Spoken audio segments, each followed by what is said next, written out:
The corona pandemic has kept us busy the last almost 2 years, and people are getting quite upset for different reasons. And most of them are quite understandable. Some people have experienced the illness by themselves. They have suffered or even lost people. Others have suffered by other consequences, by rules and regulations which have been made by the governments.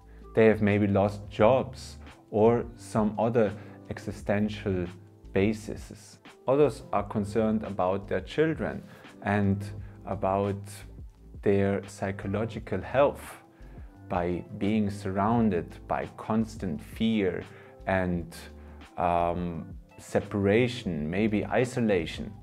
So there's different levels to how this whole world situation has affected, I think, everybody to some extent. And then, of course, we finally got the big solution, the vaccine. We should all get the shot and then all will be over very quickly.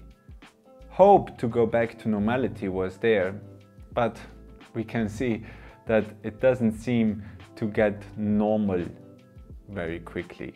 Or will it ever become normal? Or what does normal actually even mean? In this video I want to talk about the real danger which comes with this pandemic and with the vaccine and all the things around that. The real danger.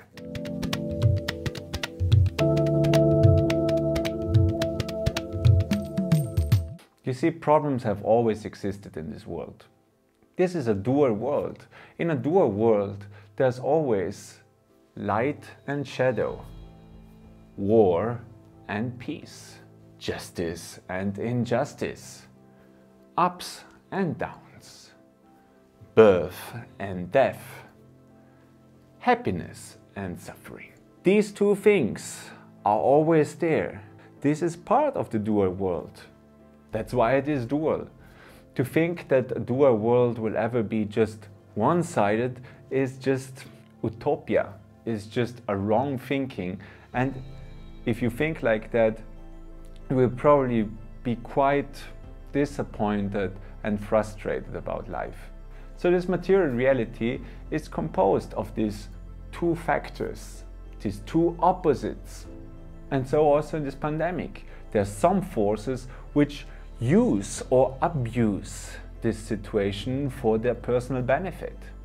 On the other hand, there's actually people and situations which get to a better place, which reflect about essential things of life.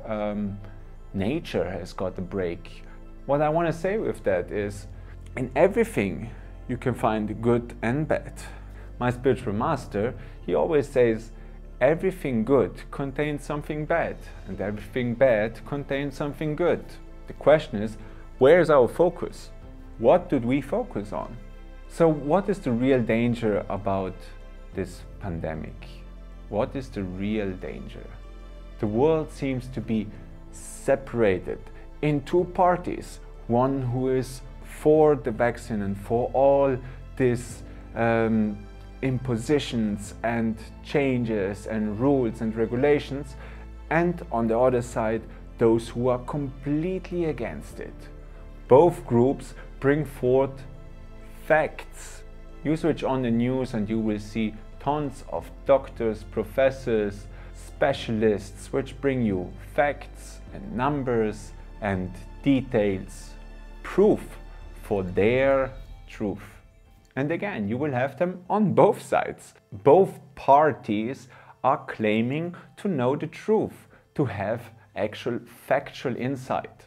And therefore, nowadays it's quite difficult to actually know what is a fact, because everything seems questionable. We don't even know anymore what we should believe and what not. But I have 3 facts which I can guarantee you even those both groups will agree on. The first fact is that we are all born naked. The second fact is that life is a constant change. And the third fact is that we will all die one day. So these three things, that we are all born naked, that life is a change, a constant cycle of changes, and that we will one day leave this material, physical coil and world, all of those things, they're undisputable.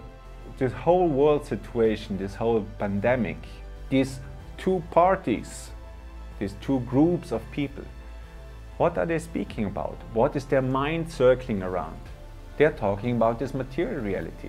This material reality which is governed by these three facts. But the question is, who am I? And why are we really here? So I'm not saying that people have no right to be concerned about their life, about their livelihood, about their children, about their health. But it shouldn't become the first priority. The first priority should always be our spiritual growth. And therefore, we must look what is the greatest danger on the spiritual path. In the Bhagavad Gita, Krishna says in chapter 16 that Kama, Krodha and Lobha, desires, anger and greed, they are the gateways to hell. Does he say a virus is the gateway to hell? Does he say anything material is our gateway to hell? In that statement we can see that what we should really watch out is the anger which we develop, is the desires which we have, is the fear which consumes us, because that is a spiritual illness that will make us deteriorate spiritually. And if we are spiritually unwell, then also the physical level will very much suffer. But on the other hand, if we do our best to stay spiritually healthy, meaning if we keep our desires in check, and above all, if we don't let ourselves be consumed by anger or by fear and despair, then we are actually contributing to our true health, to our spiritual health and also to our physical health. And the beauty of that is that nobody can take that away from you. Nobody and nothing can take that spiritual health from you if you don't allow it. If you have a clear goal, if you know that to keep spiritually healthy is the most important, then stay spiritually healthy. But to stay healthy like that, you have to take your vitamins. You have to remember this knowledge. You have to remind yourself about the essential truth and about what you really came here for and what you really want to give to this world. And you have to feed this spiritual self which you are with good food. And anger, frustration, desires, fear is poison. It is not the good food. Once you feed yourself with love, trust, hope, serenity, then you will see that no virus, no person, no circumstance, no law, no regime, no politician, nobody and nothing can take you down. So keep your mind focused on what is truly important. Your inner center, your love for yourself, for the others, your love for God, service for others, to take time for yourself. What are you filling your mind with? Are you hearing the glory of God? Are you listening to the stories of saints? Or are you continuously bombarding your mind with negative information, with fear information? You can decide what you fill your mind with. You can decide if you want to get angry about something or not. And even if you become angry, you can still decide that this is not what you want, and therefore become more and more the observer of your anger. How you can get over your anger, how you can get over your desires, how you can get over your attachment is by contemplating on a supreme reality, contemplating on a spiritual reality, getting into a silent space within yourself through chanting God's name, chanting a mantra, through the right association, through spiritual arts, through rituals and prayers, through yoga and meditation, and through the acquirement of the right knowledge. Therefore, be strong. Don't let yourself be infected. Don't let yourself be taken down. Stay healthy. Watch out for the real danger. Work on your spiritual upliftment. Watch out for anger, for fear, for frustration. And don't let them take over.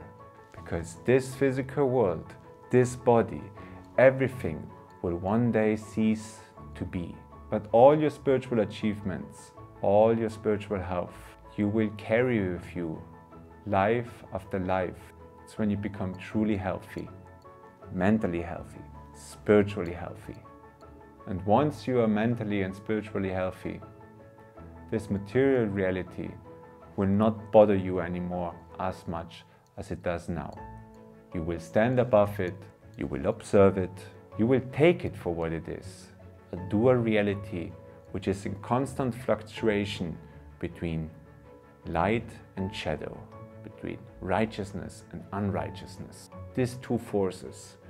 But within, you have something which is beyond that duality, which is everlasting bliss. And that is your true nature. And nobody and nothing can change that. Jai Gurudev.